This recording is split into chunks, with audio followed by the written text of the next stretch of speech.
So, let's talk about one of London's most iconic and, let's be honest, most delicious landmarks, Borough Market. This place isn't just somewhere you go to buy your groceries. Oh no, it's a living, breathing piece of London history and an absolute must for anyone who loves food. So, let's dive right in.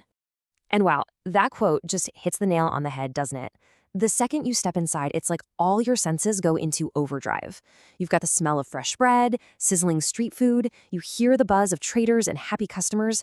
It's an energy you can literally feel. Okay, take a look at this number. 1,000. That's roughly how many years Borough Market has been feeding Londoners. I mean, can you even wrap your head around that? It makes it one of the oldest and most important food markets in the entire city.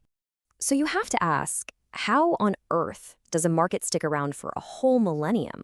Well, its story is completely tangled up in the story of London itself. It's changed and evolved right along with the city. And its history is just fascinating. It all started way back around 1014 as this chaotic bunch of stalls right by London Bridge.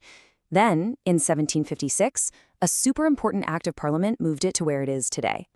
Those beautiful iron and glass buildings you see, those went up in the 1850s. And then the 1990s, well, that's when it really transformed into the incredible artisanal food hub that we all know and love today. And man, the difference between then and now is just night and day. For most of its life, this was a really gritty wholesale spot for London's greengrocers. But today, it's this world-famous destination where you can meet the people who make the food and find some of the best specialty ingredients on the planet. All right, so you're there. You've got over 100 traders tucked into all these winding alleys.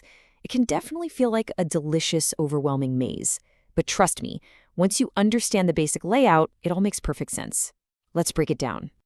Here's a little pro tip to find your way around. The market is basically in 3 main zones. First, there's 3 Crown Square. That's where you'll find the big hitter producers, amazing fresh produce, meat, and cheese. Then you have the Green Market, which is home to smaller, super specialist traders. And when you're hungry right now, you head straight for the Borough Market kitchen for some of the best street food in London. Okay, let's get to the good stuff, the part you've all been waiting for. With so many choices, it can be tough to figure out what to eat. So don't worry, we've put together a list of the absolute market icons you just can't miss. I mean, that really is the ultimate question, isn't it? The variety is just mind-blowing. But hey, if you've only got time for a few legendary bites, we have got you covered with these next few. First up, this is not just a grilled cheese sandwich. Kappa Cuisine uses this incredible mix of Montgomery's cheddar, Ogleshield, and Comté cheese. They melt it all together with onions and leeks between these perfectly grilled slices of sourdough. It's just so rich, crispy, and absolutely unforgettable. You have definitely seen this one all over your social media feed.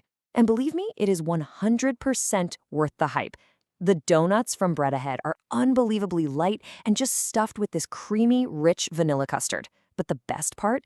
That crunchy, torch sugar top that gives you that perfect creme brulee crack. And for all the meat lovers out there, the Black Pig serves up a sandwich of truly epic proportions. Just picture it, tender, slow-roasted pork, savory kale, and this sharp, zesty salsa verde all piled onto a fresh ciabatta roll. It is a market classic for a very, very good reason. But you know, the incredible food, that's really only part of the story. Borough Market is so much more than that. It's a real cultural institution with this deep, powerful connection to its community. Okay, so here's a fact that surprises almost everyone. Borough Market isn't some big private company. It's actually a charitable trust, and it's been that way since 1756. That means it's run by volunteer trustees, and any profits get funneled right back into the community through things like food education and cooking demos. It's all about keeping it a vibrant space for everyone. And turns out, it's also a bit of a movie star. The market's iconic Victorian arches have shown up in a bunch of famous films. You might recognize it as the spot where Bridget Jones had her flat, or even as the entrance to the Leaky Cauldron pub in Harry Potter. All right, so now that you're probably hungry and definitely inspired, let's talk strategy. Here are a few practical tips to help you plan the perfect trip and get the most out of your visit. So, it really depends on the vibe you're after. If you want a more relaxed visit where you can actually chat with the traders and take your time, you should aim for a weekday morning, like a Tuesday or Wednesday. But if you thrive on that buzzing energy and want the full bustling experience, then you have to dive into the glorious chaos of a Saturday afternoon. And finally, here are the nuts and bolts for your visit. The address is 8 Southwark Street, and it's just a super short walk from the London Bridge tube station. And here's a key tip. The market is open from Tuesday to Sunday, so definitely don't plan your trip for Monday because that's when the traders get their much-needed day off. So, at the end of the day, a trip to Borough Market isn't just about grabbing a bite to eat. It's a chance to connect with people who are passionate about food, to dive headfirst into London's food culture, and to literally taste a tradition that's a millennium in the making. The only question left is, what are you going to try first?